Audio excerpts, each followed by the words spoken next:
Hey guys, in this video I'm going to show you how to use two Snapchat accounts on the one phone. If you find this video helpful, please drop a like and subscribe. In saying that, let's just jump straight into the video.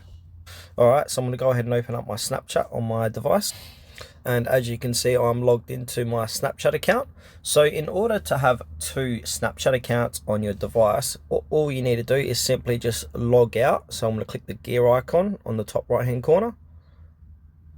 And now I'm going to scroll down all the way down, and now I'm going to click on log out, and then yes, I want to log out.